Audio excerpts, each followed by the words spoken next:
Good morning, everyone. How are you? Okay. तो आज बच्चों, आज हम पाठ 7 अंगों की हड़ताल। क्या नाम है पाठ का? अंगों की हड़ताल। इस पाठ को पढ़ेंगे और समझेंगे। इस पाठ में लेखक ने सहयोग से रहने पर बल दिया है। हम मिलजुल कर रहकर ही एक दूसरे की सहायता कर सकते हैं। बच्चों, यदि हम प्यार से एक साथ मिलजुल कर नहीं रहेंगे तो हम एक दूसरे की सहायता नहीं कर सकते। कहानी को ध्यानपूर्वक सुनिए। एक शरीर के सभी अंगों ने मिलकर समिति बनाई। उस समिति में मस्तिष्क को अध्यक्ष बनाया गया। मस्तिष्क यानी कि दिमाग। मस्तिष्क मीन्स क्या होता है? दिमाग को अध्यक्ष बनाया गया। बुद्धि को मंत्री बनाया गया और आंख, कान, नाक, मुंह, हाथ तथा पैर सदस्य बने। बुद्धि क्या बनी बच्चों? मंत्री। और बाकी जो पार्ट्स ऑफ बॉडी थे, शरीर के जो पार्ट्स थे, वो क्या बने? सदस्य बने। इस तरह बुद्धि ने मंत्री बनते ही सभी अंगों की सभा बुलाई। इस सभा में सभी अंगों को अपनी बात कहने का मौका दिया गया। सबसे पहले पैर ने कहा। सबसे पहले बच्चों किसने कहा? पैर ने कहा, हम इतनी दूर जाते हैं और पैसा कमाकर लाते हैं। उन पैसों से जो कुछ भी अन्न या खाने की चीजें आती हैं उसे मुंह खा जाता है और पेट को पहुंचा देता है। हमारे हिस्से में तो कुछ भी नहीं आता, इसीलिए हम आज से काम नहीं करेंगे।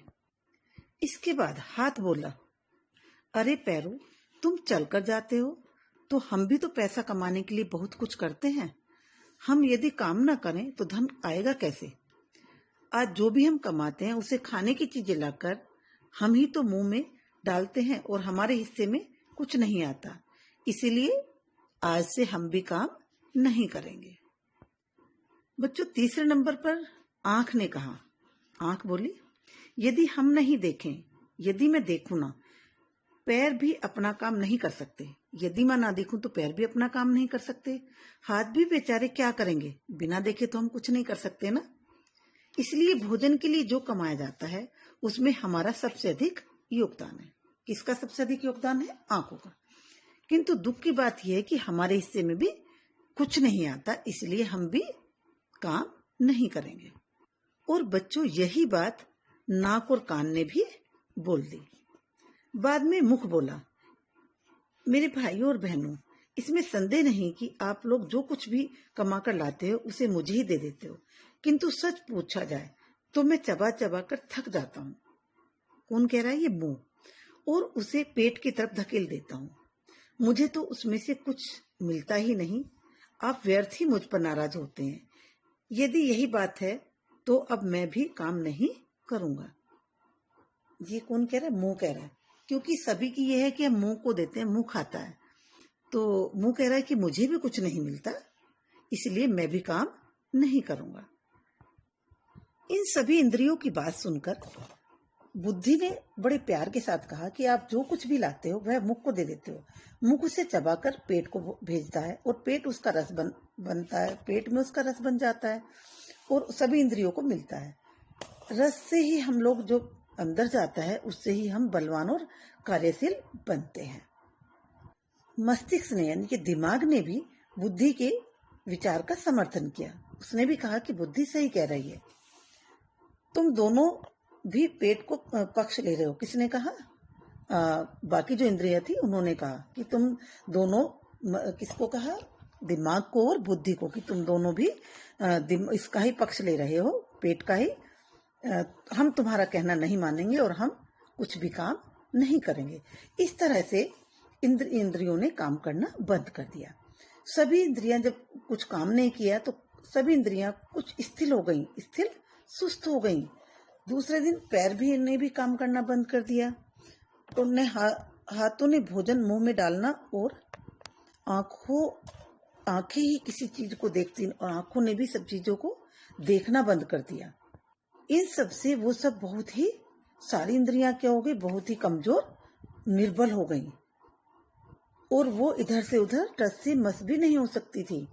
बहुत ज्यादा वीक हो गई, क्योंकि जब कुछ खाने को नहीं मिला तो क्या हुआ, वीक हो गई। लेकिन फिर भी वो क्या था, सब काम न करने की जिद पर अड़ी हुई थी। वो कहते हम काम नहीं करेंगे। ये सब देखते देखते हुए जब मस्तिष्क ने ये सब देखा तो उसने बुद्धि से कहा कि तुम इन्हें समझाओ, इनकी मीटिंग बुलाओ, सभा बुलाओ और इनको समझाओ। बेचारा पेट क्या मरेगा, हम सब पहले मर जाएंगे।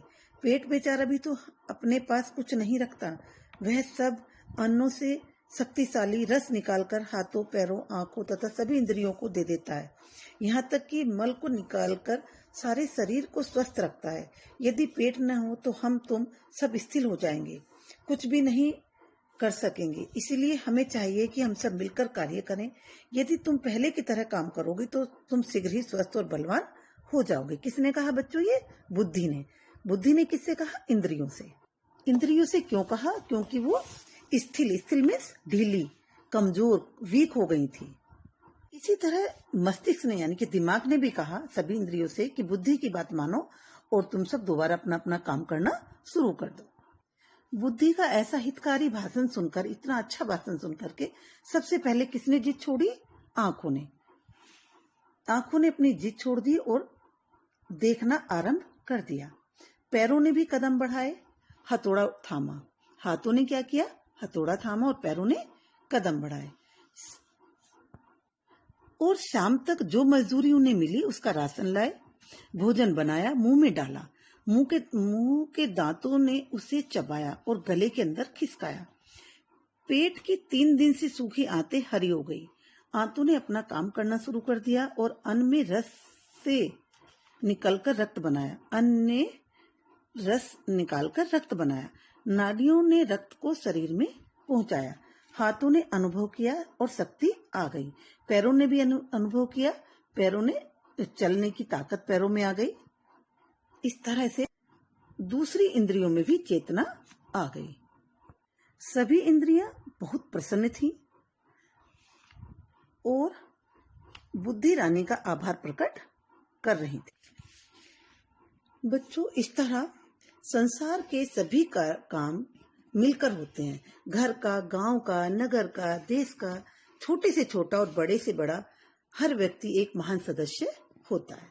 यदि वह काम छोड़ देगा तो उस घर, गांव, नगर और देश की वही हालत होगी जैसे अलग अलग रहने वाली इंद्रियों की हुई।